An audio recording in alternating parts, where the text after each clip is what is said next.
All right, let's head to example 2. Check it out. I'm at example 2. I'm going to go ahead and quickly label the a, b, and c. I got to make sure it's in the right order. The x squared is here, the x is next, and then the no x is there.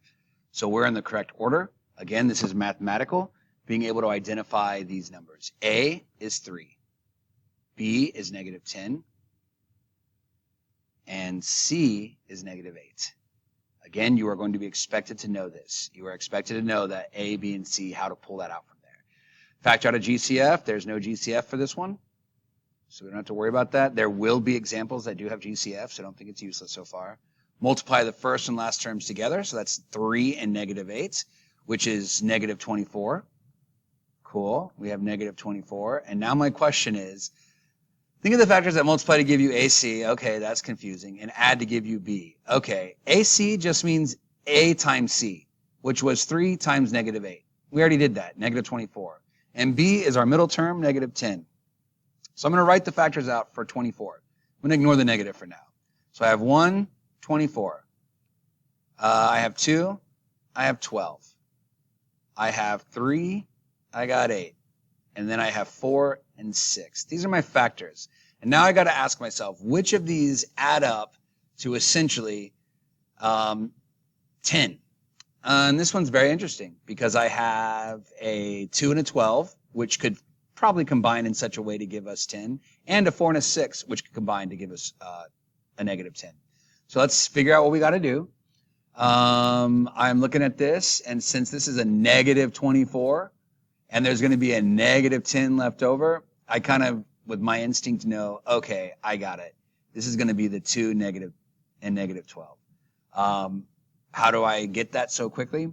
Because if I were to go ahead and have like, let's say 4 times negative 6, because I know one of the numbers has to be negative due to this negative 24 thing, I would only end up with like a negative 2 here or a positive 2 or some weird stuff. So it doesn't give me enough of the correct answer. So basically 2 times negative 12 gives me negative 24, and then negative 12 plus 2 is equal to negative 10. So that's how I got my winner right here. So my winner that I'm picking are these numbers right here. This is the 2 and negative 12. And again, I know this so quickly because of my multiplication tables. So rewrite the middle factor using these factors. Rewrite the middle term using these factors. Okay, sounds simple enough. Let's go ahead and look at this. So my middle factor is adding up to negative 10x. So let's redo this. Here we go. It's going to be 3x squared. 3x squared. And again, I'm going to rewrite them using this thing, plus 2x. Let's do plus 2x. Which is no big deal. Plus 2x minus 12x. Again, for those who are struggling on like, how do I know this? Multiplication tables, y'all. You got to have those for this. There we go. I've broken it apart. If you'll notice, this 2x and negative 12x actually adds up to be negative 10x. So we haven't really changed the value of it. We've just written it in a kind of fancy way. I'm going to go ahead and just like, I see common factors. I see this 3 and 2 don't share anything. Does the 3 and 12? And the answer is yes. They do share, a 3 and a 12 share a common factor. So I'm going to rewrite this. 3x squared minus 12x. And that's one of my groupings. Another one of my groupings, let's see, is my positive 2x now.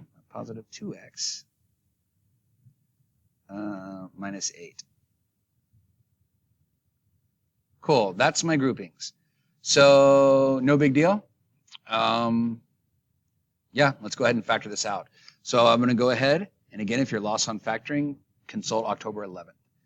I'm going to factor out from this first one. I can pull out a 3x in this. So 3x, I can pull out of this, and it leaves me with an x here, and then a minus 4 here.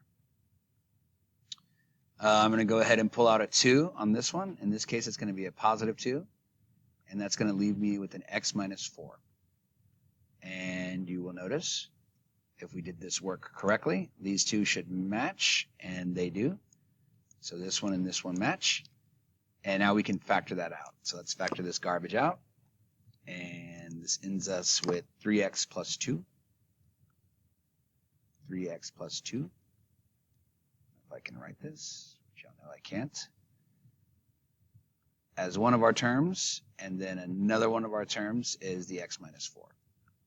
And presto, you have yourself your answer.